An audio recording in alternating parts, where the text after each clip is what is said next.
Abangan niyo po ulit kami bukas dito sa TV5, 1PH, RPTV, True TV at 105.9 True FM. Susunod na po ang Frontline Pilipinas. Live mula sa TV5 Media Center Reliance. Kasama ang buong puwersa ng News 5.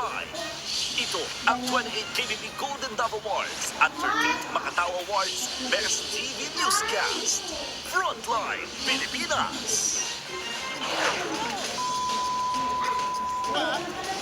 Sigaw ka, ha? Wala ka niyang gato. Ikaw tayo magkita. Road rage na naman. Rider, SUV driver, nagkainitan. Muntik pang magkapaluan ng baseball bat. Heto pa ang viral.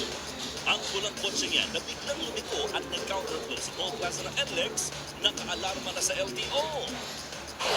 Skincare clinic na nag-aalok ng botox at ruta, sinalakay ng mga pulis dahil bogus ang mga doktor. Kalbaryo ng mga motorista, magbabalik sa susunod na linggo.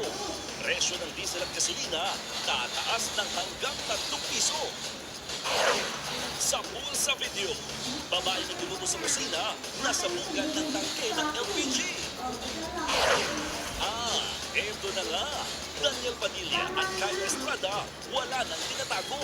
Si Kaya, kinis ng birthday boy. Eto pa nga, kilalanin ang rising kapatid star na si Martin Garcia na gumaganap bilang ang dito pinagpala sa series na Secret in Brown.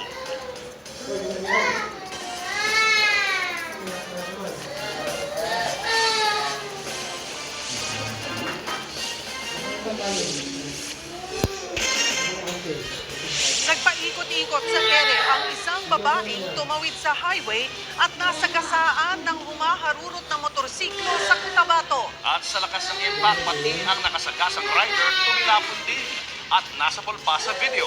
Ariha sa frontline sa balita si Brel Montalvo ng News 5 Mindanao. Masdan ng babae